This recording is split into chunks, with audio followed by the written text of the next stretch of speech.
This is Jilliana Ranicar-Breese in Brighton, and I have the pleasure of meeting David Benedictus, who is an author, playwright. Describe who you are. What's your identity, David? Because it's so many things. I'm an old hack, really. Ah, come on. Well, old now, but when you were younger, what was your identity? How would you have described yourself? Because you've done, you're multi-talented. You've done so many things. I think I was showing off most of the time. If there was anything I hadn't done, it was like a challenge, and I would set about doing it. And anything that interested. Can you give me an example? Yes, I should think so.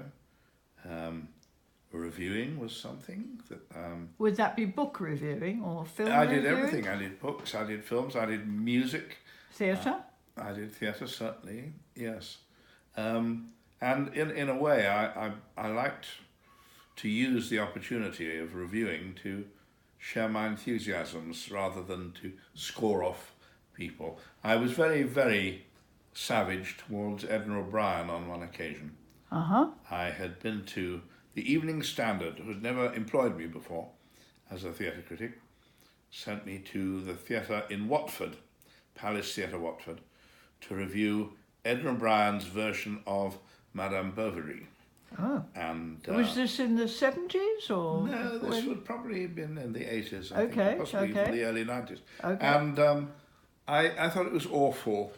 I thought it was cliched. And it was very difficult to see the difference between her version of Madame Bovary and a soap opera, really. So I said all this.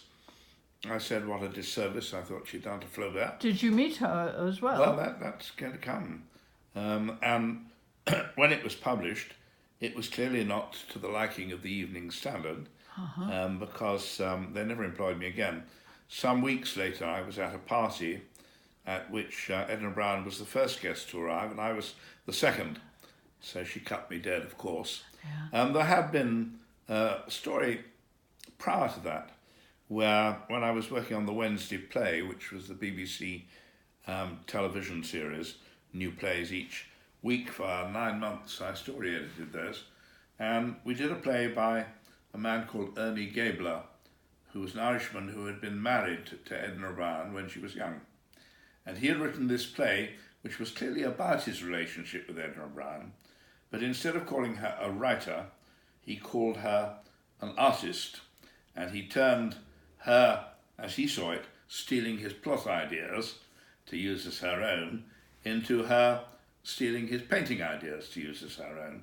So it was getting a bit iffy, and I rang up the agent that they both shared, Ernie Gabler and Edna OBrien, and I said, I hope it's all right doing this Ernie Gabler play. I'd just done an interview for the Radio Times featuring it, promoting it, and the actress playing the part of the young Edna OBrien, I suppose, she had been quoted as saying, "This is the dirtiest play I've ever done," by which she meant she got covered in paint, but which the Radio Times took to mean was very sexy. Anyway, and the agent said to me, "Oh no, don't worry about it." She came into the office and she saw Ernie's play on my desk, and she just said, "Oh, that old thing again." Anyway, so we did do it, and Ernie, I think, had got a bit of a case because Edna's books were far more successful than his were, and she was making a lot of money, and the marriage was on the rocks. So, yes, that was almost the only time I can remember writing a very savage review. I remembered the review that Dorothy Parker had once done of a book she'd been reading, and she had said, "This is not a book to be put away lightly, but should be thrown with great force against the wall." I thought, yeah. So you've met a lot of famous people and interviewed a lot of people on television and radio, yes? Well, and in life. And in life. Yes. And who would you say was the most memorable, and why?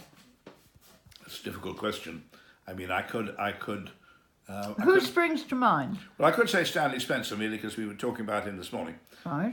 I was brought up in Cookham, which was where, of course, Stanley Spencer lived. Yeah. And I think he used to come up to dinner with us during the 1940s, and the early 50s, because my mother was a very pretty woman, I think, and Stanley did like pretty women. But he also got on very well with children because he was only 5'3", so he would be the same height as a child. Right. And children found that unalarming. They liked talking to him, I think. I remember my mother, to all our embarrassment, there was me and my brother and sister, insisting on showing Stanley our paintings, which we exhibited no talent. And he very tactfully had said, "Oh yes, aren't they nice," or something, but he preferred looking at the dustbins because they reeked of humanity. You see which the pictures didn't. So Stanley Spencer was very friendly towards me, and he would have been what age? And you would have been what age? He would have been 50, I should think. 50? Something like that. And you? And I would have been maybe 13, something like that. And he invited me to his house. He showed me the pictures he was working on. And there was nothing untoward. And he'd got a copy of the local paper, the Maidenhead Advertiser, which had a picture of the Maidenhead football team. And he was chortling with delight, because he said, "You see, there's 11 football players and a referee, so that makes 12, and so I shall paint them as the 12 apostles." Yeah. Whether he ever did, I never saw that picture. Well, I'm familiar with his art. Yes, there was a documentary on television a few nights ago, and he is clearly the best English artist of the 20th century, I would think. I don't think many people would disagree with that. Other people, well, I'm trying to think of actors.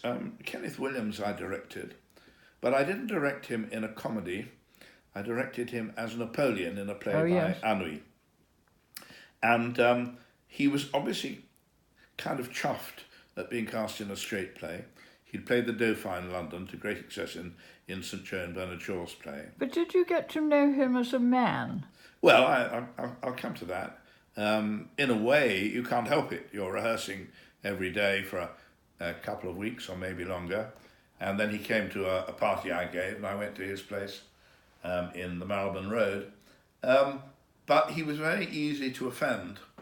And when he asked me one day why I had cast him as Napoleon, part of the reason was because he looked just like Napoleon. I thought he got a little paunch, and he was the same height. And I said, well, when you're in doubt about casting, it's never a bad idea to cast a comedian because they have very good timing. And he didn't look too pleased at that. And then I said, besides which you were cheap. And that was true. He had an agent called Peter Eade, who must have had a difficult job, because Kenneth Williams would sometimes say he wanted more money for a part. But he wasn't yet famous, was he? No, he was on the way. Yeah, but he hadn't done any carry-ons or anything like that. No. But he'd done on some radios. But he was just as likely to say, they're offering too much, I want less. If he didn't think it was worth the money they were offering, he would, and he's the only actor I've ever met who would ask for less money, which, as you see, would have made it difficult for his agent to negotiate. Yeah. I didn't particularly like him. Liking didn't really come into it, but he was certainly very interesting.